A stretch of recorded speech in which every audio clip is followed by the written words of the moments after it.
Hello all, my name is Mars, and welcome back to Strange Antiquities.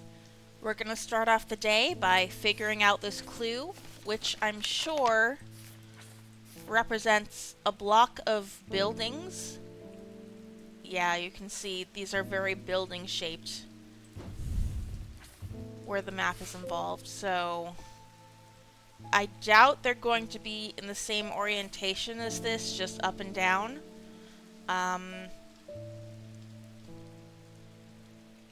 let's see. We're looking for something that to the far left starts out like this, then has a kind of L-shaped one. Alright, I'm not gonna mouse over in case I accidentally No, it doesn't have this. I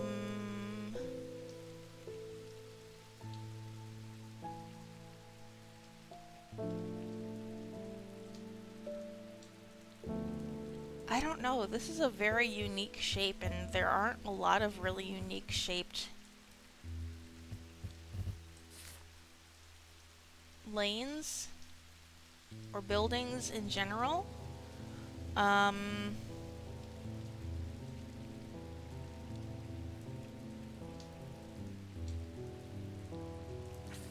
This looks the closest. Could it be that we're starting like in the middle?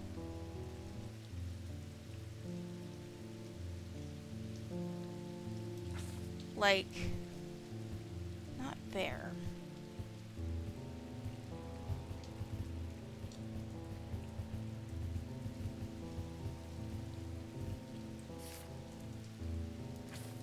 Princess Street still looks the most correct. But it's not correct.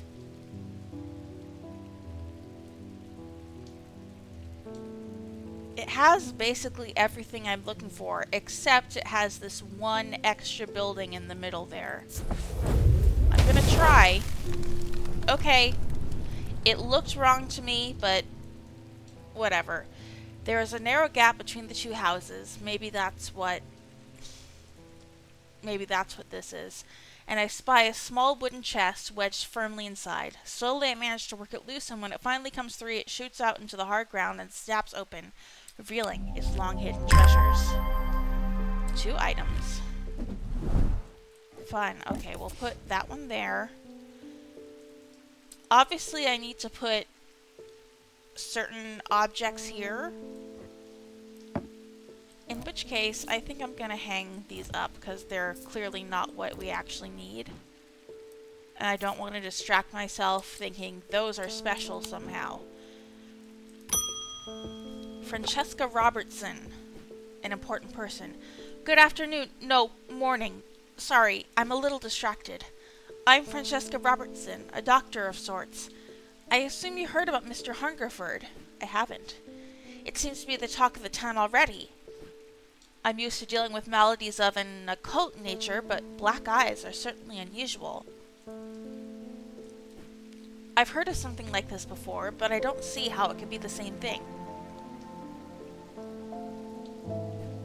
Either way, I'm hopeful an evocant will have some effect, or an evocant. Let's read about you. Growing up, Francesca's father was her hero. When he died suddenly and tragically in a mysterious incident, nobody seemed able or willing to give her the answers she demanded, and she grew tired of being fed the same stories that she knew could not be true. As she entered adulthood, she learned how to find things out for herself, and what she learned opened her mind to a world she hadn't known existed, a world of occult maladies and dark articles. She learned about Tormund's paralysis, Hobbs' fear, and the Sapphire Curse, and she learned that these maladies could be cured. So we're on the same team, you and me, lady. Alright, evocant. These stone items weigh the same as a man's heart, according to popular myth. The truth is a little less dramatic, but the weight of these items is nevertheless important and should not stray more than a hair from precisely 1 pound. They are placed on the chest of those in a coma to draw them out. Okay, so there's stone, and we need to weigh it. And we have a scale here. And we have a 1 pound thing. Alright, so everything that's stone. There's this, there's this, there's this, there's this. These are the things that are visibly stone, at least. This is made of stone. It's made of stone. Let's start with this. Alright, that's too light. That's perfect. That's too heavy. That's too heavy. Okay, so it's this. Yay! The item is made of stone. Weighing the item using my scale shows that it is exactly 1 pound. It's got blood on it, Doctor. Is that going to be a problem? Cross and contamination and all that, you know? Temperance Parker. I had a quiet chat with Edmund Bishop in the Guilty Ram last night. He's always got an interesting story to tell, but last night he was different. I can tell he's worried, which has got me worried too. I know it's not much, but I'd like a shield charm all the same. Also, we should label this.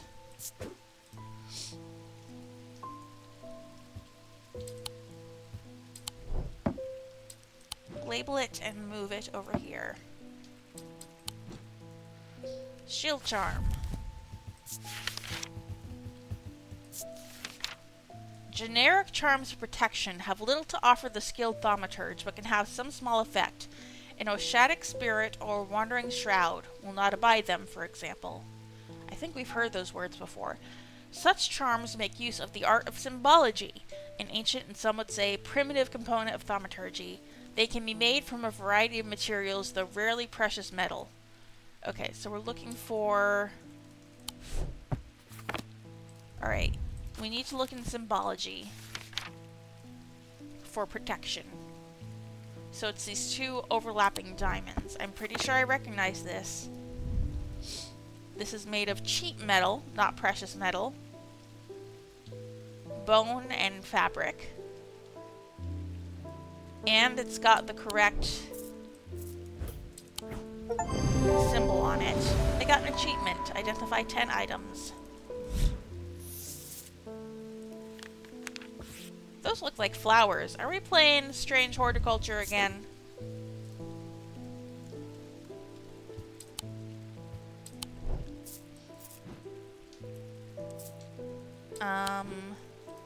Next customer?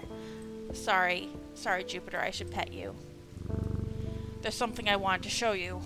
I didn't like the look of it, so I left it where I found it. What if it's cursed? Then, I guess give it to me. I was gonna say don't give it to me. It was hanging behind an old shed, all overgrown with ivy. Let me draw a quick map for you. There. Okay. Let me find this place. Nope, I wanted to look at it closer. We're looking for a little building by a pond. And perhaps a graveyard? Alright, maybe we should look for... So 28 is the church. Certainly there's a graveyard there, but... I don't know.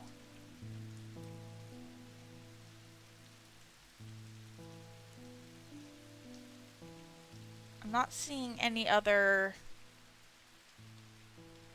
Can we ever go to Strange Horticulture and talk to them? I don't want to go there without meaning, without need. So I won't bother right now, but... Alright, let's keep an eye out for lakes.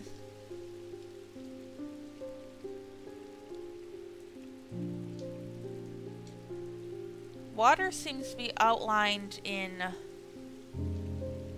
green, so that'll help us. Although it could be like a rock, like stockside rock here. A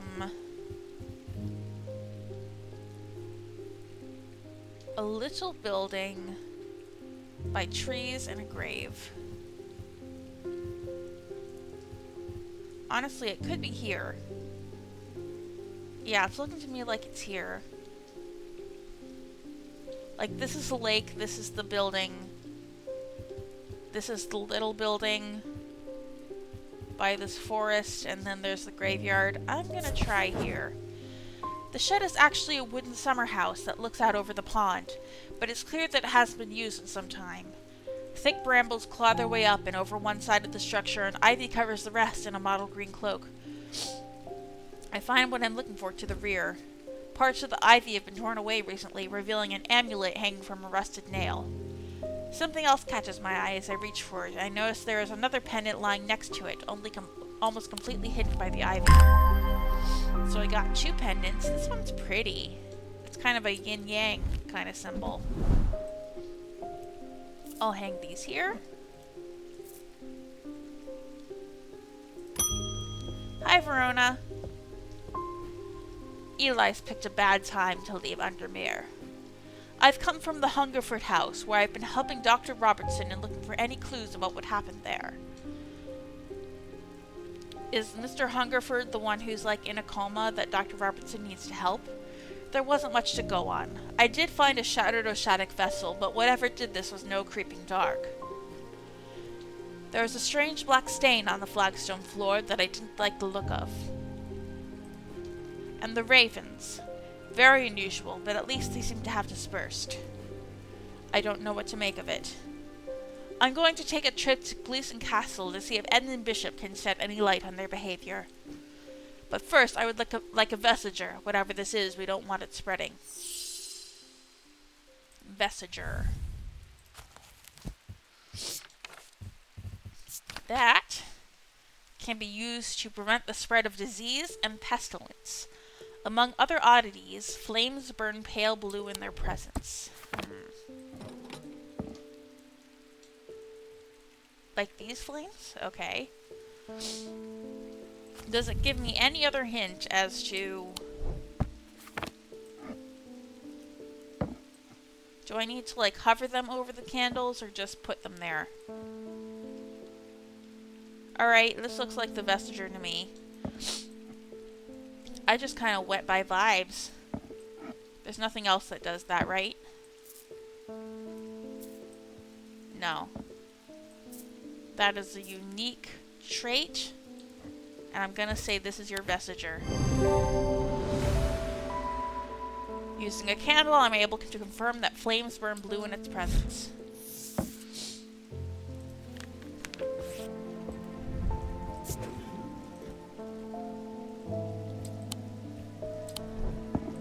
And let's put that over here. The shelf's getting awfully crowded. We're already closed. Is it because I took so long to find that row of houses? Okay. 2 days earlier, the writer and his fellow adventurer were deep underground, exploring the tunnels below the Kirkhead Tower, when they made a discovery. Their elation at their find would soon turn to horror. Okay, can I read these again? Okay. So there's a writer who can't see out of his left eye.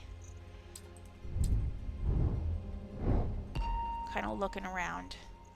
Okay, Chicory, I love that you're getting in my case, but I'm kind of doing something here.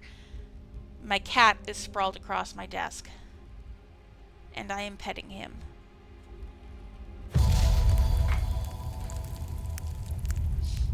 And he is being a nuisance. Hold on. After a disagreement between two houses, I was buried behind lock and key. Okay, so those are probably names of places on the map. Before I do that, though, I am petting a kitty in real life, and I would like to be petting a kitty in real life and in a video game at the same time. Excellent. Virtual purrs and real purrs. Okay. My life is complete, I feel like. Alright, lock and key. Those are either names of streets or names of locations. There's also the word key up here, but I have a feeling that's not. Excuse me. Number 7 is lock house. This is between lock and... that's so stupid. I'm wasting my time here. Oh, I thought that was smart. I thought I was being smart. This is between lock and the key. Okay, but there must be Keystone Manor.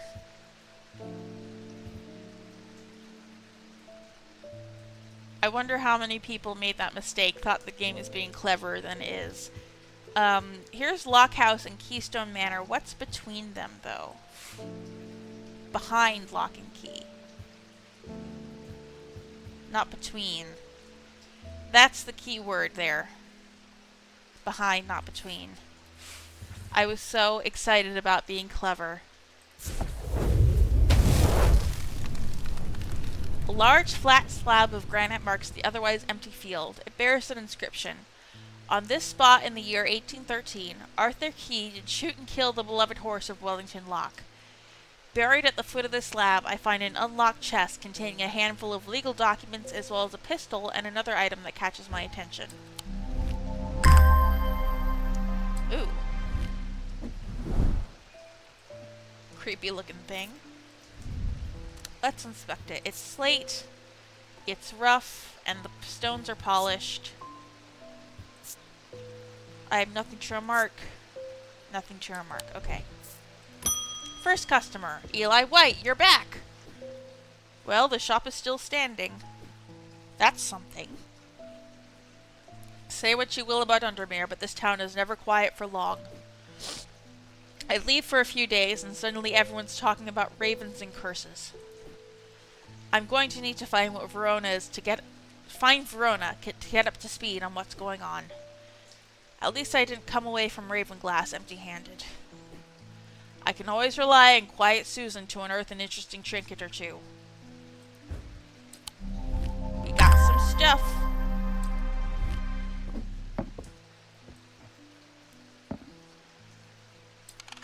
You know what? My curiosity is really getting the better of me. I want to see what happens when we go to Strange Horticulture. This curious plant shop at the edge of town is a quiet haven away from the bustle of the center. Ordinarily, I'd be delighted to have some away time here, but I have important work to do. And yet, an hour later, I find myself leaving the shop with a potted palliance and a weight off my shoulder. Palliance is a calming plant, I think. I've been chatting with the proprietor about the similarities and differences between our two disciplines, with a gently purring hellebore curled up on my lap. Nice. Hellebore looks a lot like my chicory, who's right here with me. Oh, we got another plant for our trouble. Lovely. Let's put our plants together. I'm glad I did that. Edith Moore. I am not a good person. I'm pushing away the only people I care about. Help me do better, please. I have to change, but I don't know how. What do you have that can help me banish my inner demons and make the changes stick this time? Question, question, question. Okay, so here I think we're gonna have to use the index. Change. Change. Bestowing the ability to overcome personal demons. That sounds correct. We have identified that before. I think we've identified the Libula as well. And they offer reassurance in times of upheaval and change. I think I want... Stop chewing on that, chicory. I think I want to give her the horn shackle, which is... this? Did I not identify it? No, this is the horn shackle.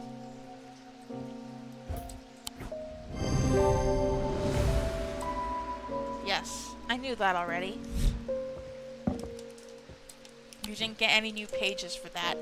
Excuse me, Chicory, you're being naughty. He's chewing on my pencils. Francesca Robertson? Hello, Dr. Robertson. The Evocant didn't snap Mr. Hungerford out of it, unfortunately. It's strange. At times, he appears almost awake, but he is deep in some kind of trance, and I can't get anything out of him. He seems to be searching for something. I'm beginning to suspect this is beyond my skill set, but I'm not willing to give up so easily. I know it's a bad idea, but I'm going to need a sleep vessel to get me through this week. Okay. Sleep vessel. Alright, I need a sip of tea. The 6 points of a sleep vessel are said to represent the 6 thaumic disciplines: Selenic, Dradic, Noctic, Diurnic, Wixic, and Mentic. So it's 6-pointed. That's the important thing.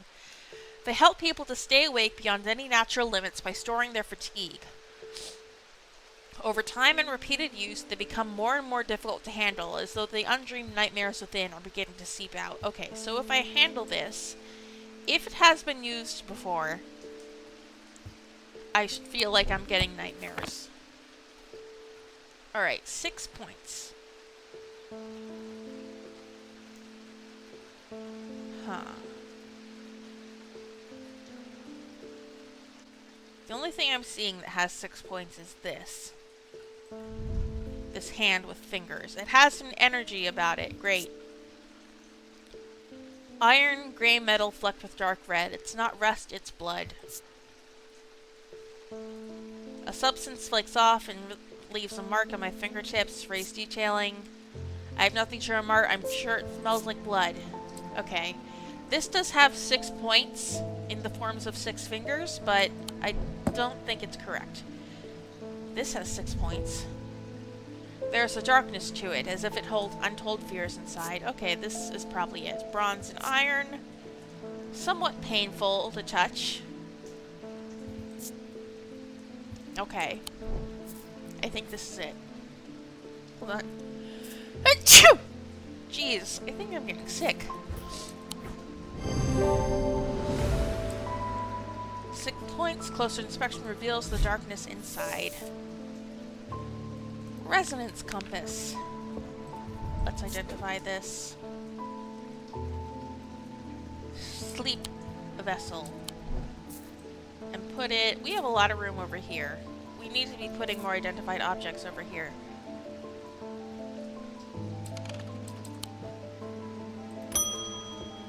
Althea O'Shea. Many years ago I owned a silent breath, but it was already old when I inherited it, and its power died soon after. It's about time I replaced it. Silent breath. Okay. Alright, silent breath.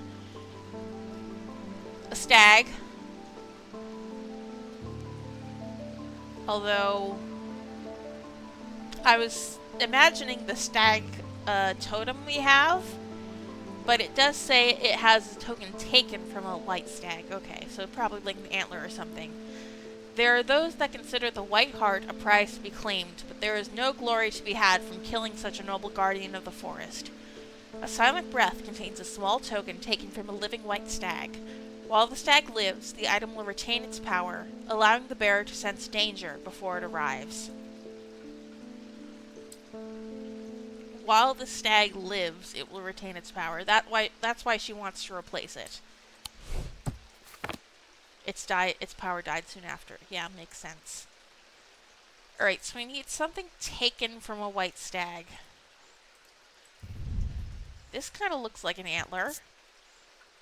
Nothing to remark. Rough and gnarled. Wood. No, it's wood. Alright. Something taken from a white stag. I just kind of want to look at this. Because it's new. Cool and smooth, soft. Smells like a rotten egg. Nothing to remark. Okay. Something taken from a stag.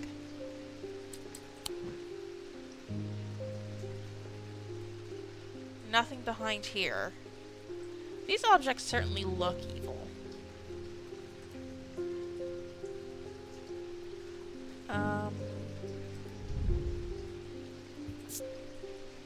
Bronze, no. It'll probably be something made out of bone. And I think we have something made out of bone. Gold and silver. Gold and iron. Glass filled with a blue liquid.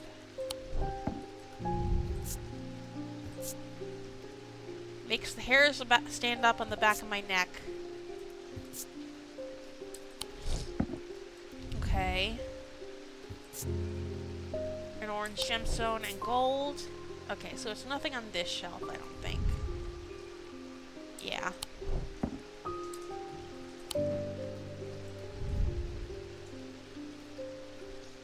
Okay, it's not this. I was like, this doesn't look like a stag skull, and also this is clay.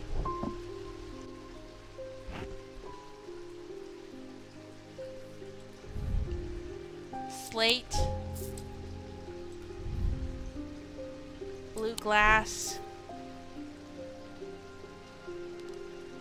Man, none of these seem like they could be taken from a stag.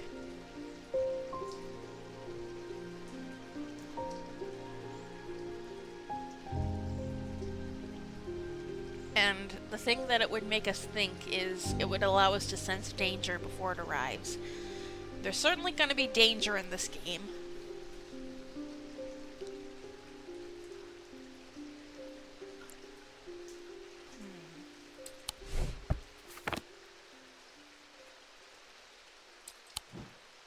Nothing back here. Hold on. It contains a small token taken from a living white stag. So it wouldn't necessarily be like all antler. Gold, stone. I feel like material is what we need to be focusing on. Bronze, gemstone, wood. This is all clay. Bronze. Green marble and iron. Yeah, there's not a lot of organic stuff except for the wood.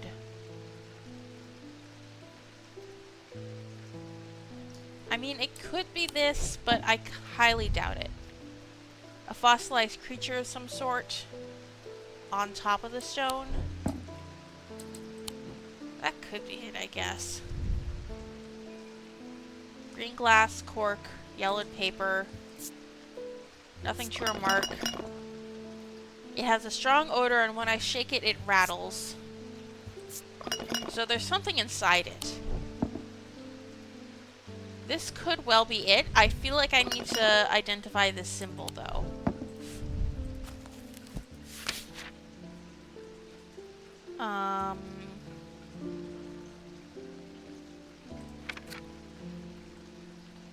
Vinegar? Okay, it's vinegar in there.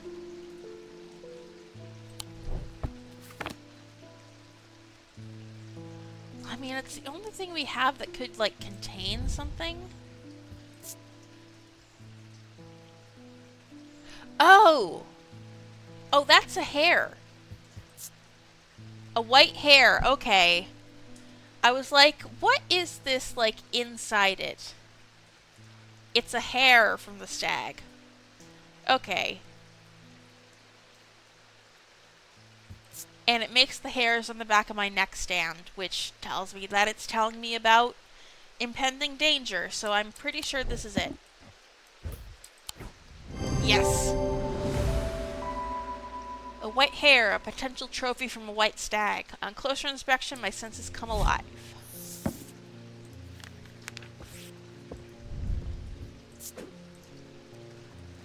Silent breath. Let's put that over here. I'm not going to put them in like alphabetical order or anything. That seems too difficult, too time consuming. I've always wanted to try a dataless link.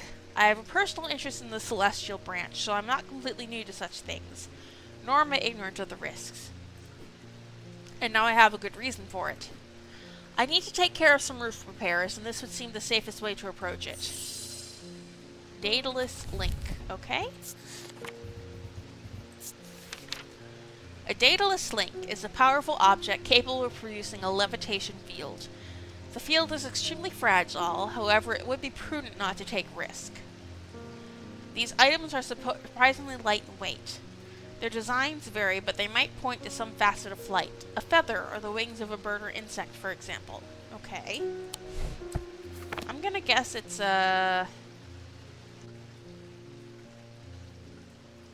certainly it's not this.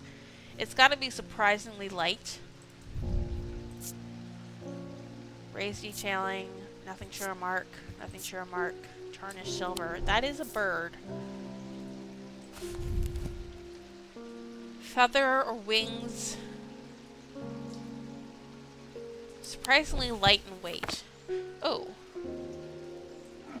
So let's put 1 pound. So this is less than 1 pound, and it has a bird on it. Yeah, that's heavy. That's heavy, so it's not that. I don't think it's this, because this is about, like, echolocation and something like that.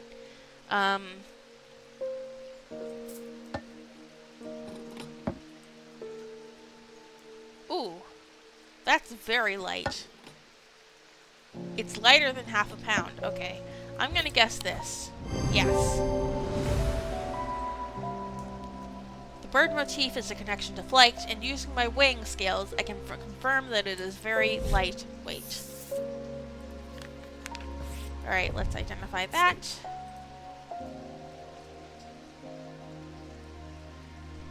Daedalus Link. Put that over here. More customers. Geez, we're getting so many today. Edmund Bishop. The ravens are back, I see. You're the ornithologist? Looks like it's going to be worse this time. After speaking to Verona, I've come to extend an open invitation to visit Gleaston Castle. My family has lived there for generations, and I know there are artifacts that will be of use to you, gathering dust in hidden corners. All I ask is you stay out of the south tower in the master bedroom. And run anything you find by me first, of course. Okay. Ooh. Oh, we got a map of... Okay. Ooh. So this is going to be more intricate. Here's something to get you started. Walk past the main staircase and turn left. Follow that corridor down the end and go through the door to the left. There is a small plinth in the corner of the room with an item in it that you're welcome to. I never did like it anyway. Okay. Walk past the main staircase. Mars in winter, rising in summer. And there are a lot of symbols on here. Okay. So this is the entrance. Main staircase. Walk past the main staircase and turn left.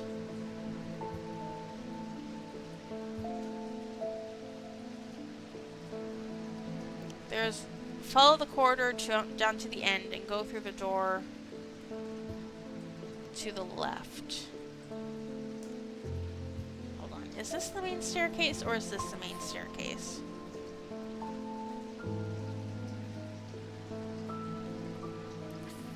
Because if I turn left after the staircase, then I just kind of go to the corner here. So could this be the main staircase? Turn here and go to the room on your left. The plinth is not hard to spot in the corner of the room next to a small writing desk. A glass jar houses the object mentioned in Edmund's note. As I gather the item and turn to leave, my eye is drawn to a green book on the desk. The author's name is of particular interest. I pick it up and find Edmund on my way out, who encourages me to take it with me. I try to insist on paying for it at least, but he won't entertain the idea. Gemstones and their Thonic Properties by Eli White. Let's take a look at this book before we stop, though. Ooh, we can put books on the shelf. I'm not going to do that. I'm going to put them right here, though. We should probably leave that open. Maybe I put the books here? Yeah. I do like having them on a shelf. Or maybe I use this as a bookend. Yeah. Let's look at this. Amber. Okay, it's just going to be a huge list of gems. And I'm going to know them all from Steven Universe. Although there isn't an Amber in Steven Universe as far as I can remember. Sunstone, Fire and Light, Heat and Life. Amethyst, Stone of Containment. Aquamarine, Stone of Water. Bloodstone, Darkstone for dark purposes. Iolite, Jade. Charonite, Malachite. Moonstone, Obsidian, Onyx, Topaz, and Vivianite. Okay. Not too many. At the end of a long passageway, after days spent clearing away dangerous rockfalls, the duo came upon a chamber. In it, they found a small stone tomb, too small to contain human remains.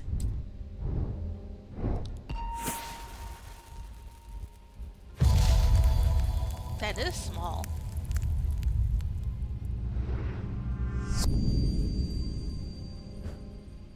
Oh boy. This looks like another one of those buildings, but...